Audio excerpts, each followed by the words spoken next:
Menteri Pertahanan sekaligus Presiden terpilih RI, Prabowo Subianto menyatakan ingin belajar dari pengalaman Partai Komunis Cina. Itu disampaikan Prabowo saat bertemu Presiden Cina Xi Jinping di Beijing, Senin, 1 April 2024. Dalam keterangan pers Kemlu Cina, Prabowo bertemu Xi dalam kapasitas sebagai Presiden terpilih RI. Pertemuan mereka dilangsungkan di Balai Agung Rakyat, Beijing. Prabowo menyatakan bahwa senang sekali memilih Tiongkok sebagai negara pertama yang dikunjungi setelah terpilih sebagai Presiden Indonesia. Tiongkok adalah negara besar yang mempunyai pengaruh yang penting. Kedua negara selalu saling menghormati dan memperlakukan satu sama lain secara setara, demikian pernyataan resmi Kementerian Luar Negeri Cina. Dia mengapresiasi hasil yang dicapai rakyat Tiongkok yang dipimpin oleh Presiden Xi Jinping, bersedia belajar pengalaman Partai Komunis Tiongkok, memperdalam pertukaran pengelolaan negara, imbuh Kemenlu Cina.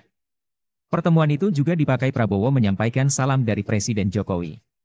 Kepada Xi Jinping, Prabowo berkomitmen melanjutkan kebijakan Jokowi terhadap Cina dan menaati kebijakan satu Cina.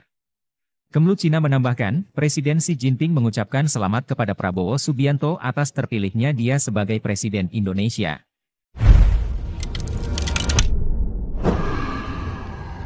Assalamualaikum warahmatullahi wabarakatuh. Waalaikumsalam warahmatullahi wabarakatuh. Alhamdulillahirrabbilalamin. Bung kameramen tadi ditanyain sama orang di depan patung kuda. Ini Bung kameramen ya? Wah, saya bilang nggak tahu saya bilang. Ya, alhamdulillah Bung Alfian. Walaupun kita sedang diuji dengan nikmat mempunyai wakil presiden Gibran Rakabuming Raka, Bung Alfian. Saya tidak terbayang cucu Bu Alfian di sekolahnya terpampang wajah Gibran. Ya Bu Alfian, ada yang menarik respon dari Ferry Amsari Bu Alfian. Hakim konstitusi betapa malang nasibmu kini, sekedar jadi alat pembodohan publik atas kecurangan gentong babi yang nyata. Haram tapi nikmat. Wah, ini dalam sekali nih Bu Alfian. Nah jadi Bu Alfian, saya punya pikiran begini Bu Alfian. Ketika sesuatu didapatkan dengan cara yang tidak halal, nanti ujungnya akan memproduksi hal-hal yang tidak halal juga. Ini saya khawatir Bu Alfian, negara ini dihiasi dengan hal-hal yang tidak halal, seperti kebijakan misalkan, seperti kepemimpinannya atau produk-produk lainnya lah. Ini gimana nih Bu Alfian? Yang pertama, introspeksi ya buat saya juga, buat kita semua. Karena dalam Islam itu kan innamal a'malu binniyat. Jadi artinya ketika kita menyoal kebanyakan situasi yang kita lihat sebagai hal yang tidak sesuai dengan keharusan-keharusan norma, keharusan-keharusan ilmiah, keharusan-keharusan sistem kerja dalam peran-peran katakanlah public service, maka ini mungkin bagian yang pertama kita lihat ke diri kita. Yang kedua, merespon pendapat Pak Ferry Amsari ya sebagai seorang doktor tata negara dari Universitas Andalas. Dia adalah orang yang punya kemampuan membaca dengan cukup jernih terhadap persoalan ini. Kalau dari saya sekali lagi, dengan kesempatan untuk memahami persoalan dari sumber-sumber yang banyak, sumber-sumber yang berkualifikasi, rasanya ini adalah bagian yang harus dicatat oleh para angkatan muda, bahwasanya kita berada pada satu waktu memang zaman ini diisi dengan pilihan-pilihan mau menjadi orang yang mencatat sejarah dengan tinta emas atau mencatat sejarah dengan tinta darah hitam. Yang mungkin bagiannya adalah sebaiknya kalau menurut saya Bung kameramen, kita tidak perlu memberikan justifikasi kepada diri kita. Yang penting kita punya kemauan. Jadi Pak Ferry Amsari itu sebuah peringatan yang sangat keras, dan ini menjadi teguran untuk semua pihak, bagi para tokoh masyarakat, para ulama, para pemangku peran-peran kemasyarakatan, bahwa kita berada pada satu zaman yang memang sedang kehilangan manusia-manusia yang menyadari bahwa dia adalah orang yang harus sampai pada posisi pelayan kemanusiaan, pelayan sejarah, pelayan pendidikan generasi untuk hal-hal yang memberikan kemuliaan dalam konteks peradaban manusia mulia, apalagi menyongsong Indonesia Emas 2045. Ya, Bu Alfian, Anies Baswedan senyum dan geleng-geleng kepala saat mendengar pertimbangan hukum oleh Hakim MK, Bung Alfian. Kemudian kan yang sempat kita bahas juga pada video sebelumnya, kan 3 hakim ajukan dissenting opinion, Bung Alfian.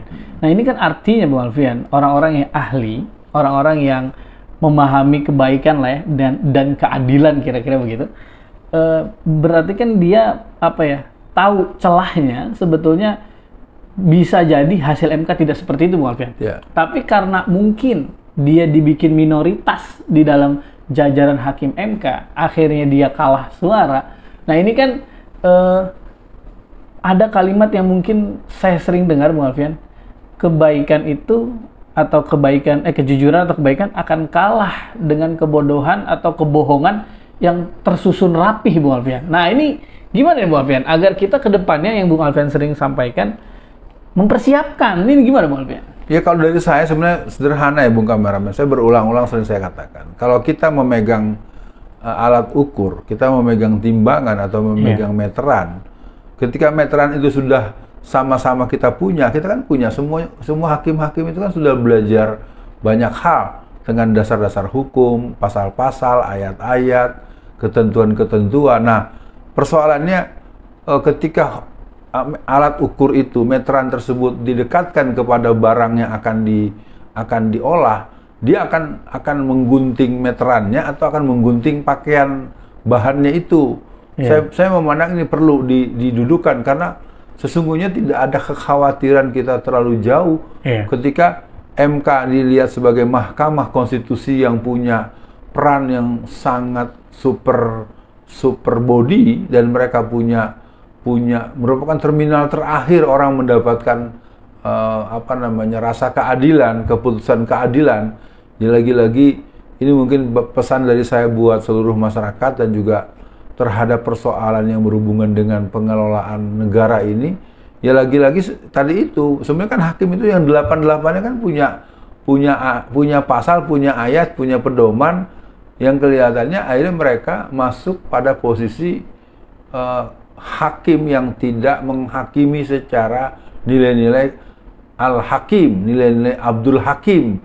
Nah ini mungkin bagian yang perlu saya ingatkan, Bung Kameramen, bahwa peristiwa ini merupakan sebuah cacat sejarah, merupakan sebuah luka sejarah, merupakan sebuah noda hitam ya daripada sejarah negeri kita, yang akhirnya orang layak untuk tidak percaya lagi dengan lembaga-lembaga keadilan.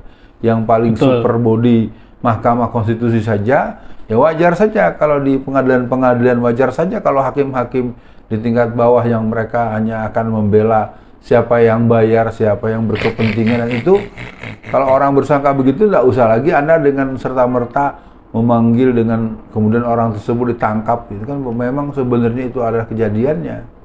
Ya, Bung Alfian, untuk akhir sesi kali ini mungkin ada beberapa pertanyaan, Bung Alfian.